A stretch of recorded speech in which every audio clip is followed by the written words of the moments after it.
극동방송과 함께하는 성경 읽기 프로젝트 성경이 읽어지네. 이 시간 생터 성경사역원 성경이 읽어지네 전문 강사이신 하만 우리교회 배명옥 사모와 함께합니다. 성경이 읽어지네 주님 나라 임하네. 안녕하세요. 우리는 열왕기 상하의 꼬리 부분, 즉 망하는 역사를 공부하고 있습니다. 머리 부분의 솔로몬 이야기, 남북으로 갈라지는 이야기 이후 몸통 부분에서는 하나님 나라를 세상 나라의 성격으로 바꾼 아합 이야기 오랫동안 하더만 꼬리 부분에 와서 북이스라엘이 BC 721년에 아수르에 먼저 망했어요. 이제 남방유다만 남았습니다. 그동안은 북이스라엘이 이 열왕기의 주인공이었는데 이 북이스라엘이 망했으니 이제 남유다로 주인공이 바뀌었습니다. 이때 남유다 왕이 히스기야 왕이었고 왜 아수르가 히스기야 왕 때 등장하여 괴롭게 하는지 지난 시간 살펴보았어요. 자, 이 애굽을 먹으려고 하는 아수르가 크게 보여야 합니다.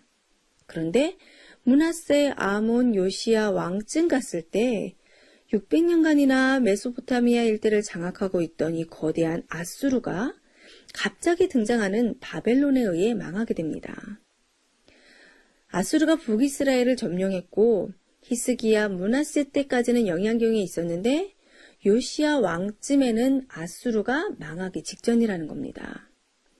요시야 이후의 왕들이 여호아스, 여호야김, 여호야긴, 시드기야이고 이 마지막 시드기야의 왕 때 남유다도 망하는 것인데요. 요시야, 여호아스, 여호야김, 여호야긴, 시드기야 이때가 아주 중요합니다. 다음 주에 이 왕들과 이 세계 역사가 얽혀있는 남유다 이 멸망의 말기의 역사를 풀어내고 여기에 끼어들어가는 예언서들도 함께 공부할 거예요. 네, 오늘은 어제 발생했던 예언서들을 공부하겠습니다. 히스기야 왕 때 등장하는 선지자 있었죠? 자, 이사야와 미가입니다. 열왕기야 18, 19, 20장 이렇게 석장 히스기야 왕 스토리를 읽고 이사야서 66장을 읽어야 돼요. 우와, 진짜 많죠? 자, 많은 분들이 이사야서에서 일독이 막히거든요. 자, 근데 이번엔 꼭 읽으셔야겠죠? 이사야가 등장할 때 아수르는 이미 북이스라엘을 멸망시켰고 남유다의 히스기야까지 괴롭히고 있어요. 하나님의 왕권을 인정하지 않던 가인계열 사람들의 문명을 이어받은 힘 있는 나라로 바알과 아세라를 믿는 풍요와 다산의 문화를 가진 자들입니다. 그러니까 지금 현재 세상 나라가 하나님의 나라를 정복하고 있다는 말이에요. 바로 이런 때 하나님이 잠잠하시면 안 되겠죠? 모든 민족에게 복이 되기 위해 시작했던 하나님 나라가 이렇게 망한다면 용두사미가 되는 것 아니겠어요? 그렇기 때문에 하나님은 예언자들을 통해 말씀하시는 겁니다. 내 나라는 망하는 것이 아니다. 다만 잠깐 벌을 받고 있는 것뿐이다. 잠깐의 심판일 뿐이다. 오히려 우상을 섬기니 심판받아야 하지 않겠느냐? 그러나 내 나라는 계속될 것이다. 회복될 것이다. 다시 구원이 올 것이다. 결국 내 나라만 영원히 남을 것이다. 세계 열방들아 경영하여도 허사로다. 이것이 예언자들이 하는 말이었는데요. 이렇게 남방유다도 멸망 시기로 접어드는 시점에 등장하는 사람이 이사야와 미가였어요. 사실 이사야와 미가는 아직 북이스라엘이 망하기 전부터 남유다에서 사역했는데요. 남유다의 우시야 왕이 죽던 해로부터 시작해서 섭정 시기를 포함한 요담이 왕일 때, 그 이후 아하스 그리고 히스기야 왕을 지나 므낫세가 다스리기 시작하는 때까지 약 60년간으로 보입니다. 이렇게 오랜 기간 동안 이사야는 우르르 꼬리 부분에서 나타나는 선지서들 안에 써있는 내용을 다 포함하는 정도의 엄청난 말씀을 받았습니다. 그러니까 앞에 나타났던 예언서 요엘, 오바댜, 호세야, 아모스, 요나서뿐만 아니라 이사야서 뒤에 나타날 예언서의 모든 내용들을 다 포함하고 있는 거예요. 예언서 최대 공약수죠. 그래서 이사야서를 예언자의 왕이라고 부릅니다. 분량도 많고 내용도 많기 때문이에요. 그리고 이사야는 문학의 귀재였습니다. 천재적인 표현 형식이 그의 뛰어난 재능을 보여주는데 표현법에 있어서 걸작에 속하는 기록이 많다고 해요. 성읍들, 그리고 자연, 하나님의 손, 하나님의 말씀 등을 의인화하는 것들을 보면 당시 최고의 교육을 받았던 귀재가 아니라면 불가능한 기록이라고 합니다. 근데 우리는 지금 한국말로 번역된 성경책을 읽기 때문에 이 표현 형식에 있어서 그 맛을 못 느끼는 거예요. 그러니까 원본으로 문학작품의 이 특성을 따라 읽어야 하는 것이 이사야서인데 우린 그걸 못한다는 것을 먼저 염두에 둬야 되겠죠? 자, 하여튼 이사야서는 이토록 대단한 작품이라는 것만 기억하자고요.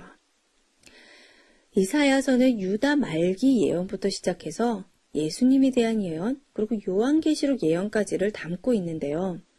1부, 2부, 3부로 구성되어 있습니다. 자, 1부는 1장에서 35장, 즉 이사야 시대에 관한 말씀들로 심판 메시지의 성격이고요. 2부는 36장에서 39장, 예언이 아닌 역사적인 사실로 사파처럼 끼어 있는 히스토리예요. 자, 히스기야 왕 때 있었던 일입니다. 예언서인데도 실제 역사가 끼어 있는 겁니다. 자, 그리고 3부는 40장에서 66장으로 미래에 관한 예언들로 구원, 회복의 메시지 성격이에요. 다시 설명드리면 1장에서 35장은 심판의 메시지이고 40장에서 66장은 구원, 회복의 메시지인데 가운데 36장에서 39장은 예언서인데 예언이 아닌 역사 히스토리가 삽입되어 있습니다. 예언과 예언 사이에 역사가 끼어져 있는데요.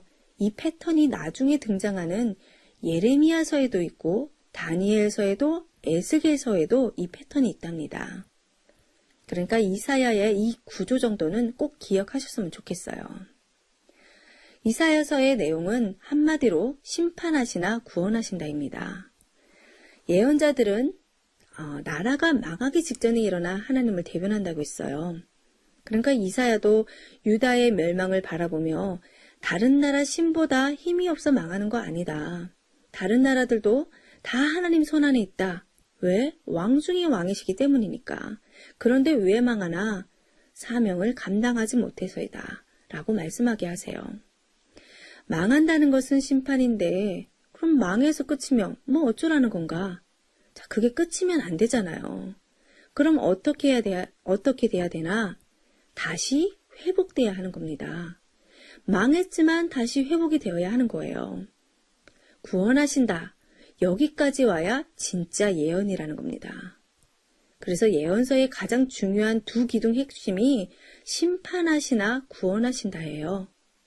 자, 모든 예언서를 그 내용들을 두 가지로 이 심판의 메시지냐 구원의 메시지냐로 다 나눠볼 수가 있어요.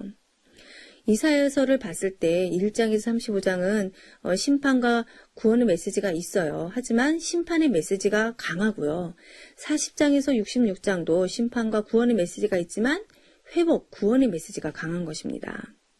앞으로 나타날 미래 일을 말하는데 유다 멸망의 예언과 예수님에 대한 예언뿐만 아니라 종말론적인 예언까지 이사야서에 하고 있으니 꼭 정복하시기 바랍니다. 이사야와 같은 시기에 나타난 선지서 미가서도 여기서 끼워 읽어야 하는데요. 아마 미가는 이사야보다 몇 살 어렸던 것으로 보입니다. 고향이 모레셋인데 예루살렘에서 남서쪽으로 약 20마일 떨어진 곳이에요. 그러니까 북방 이스라엘에 아모스와도 같은 시기이기 때문에 모름지기 두 사람은 자주 접촉이 있을 것으로 보이기도 해요. 자, 이사야는 왕궁을 출입하며 활동한 데 반해 미가는 이렇게 가난하고 소외된 자들과 함께 한 구석에서 활동했습니다. 그러나 북이스라엘의 멸망을 목도한 미가는 남방 유다를 향한 특별한 경계심이 있었을 거예요. 그러다 보니 사마리아와 예루살렘 이 두 도시를 설정하고 예언을 합니다. 그러니까 결국 이사야와 같은 메시지예요. 자, 이제 우리가 이사야와 미가서를 읽어야 되는데 근데 막상 이사야서를 읽으시려면 그래도 어려우실 거예요. 지금은 성경을 읽을 수 있도록 전체 맥을 잡고 가기 때문에 이사야서 자세하게 들어갈 수는 없거든요. 그래서 성경에 읽어지는 실천편 책이 있는데요. 구약 내비게이션이라는 책입니다. 자, 이 책이 예언서들을 읽을 수 있도록 자세히 가이드해주니 참고하시면 이 이사야서를 어렵지 않게 읽으실 수 있을 거예요. 자, 이사야와 미가서에서 이제 나와서 다시 열왕기하로 돌아가야겠죠. 자, 갑자기 등장한 바벨론이 아수르를 멸망시켰는데 그럼 이제 남유다는 어떻게 될까요? 자, 다음 주에 이 중요한 유다 말기의 멸망을 공부하겠습니다.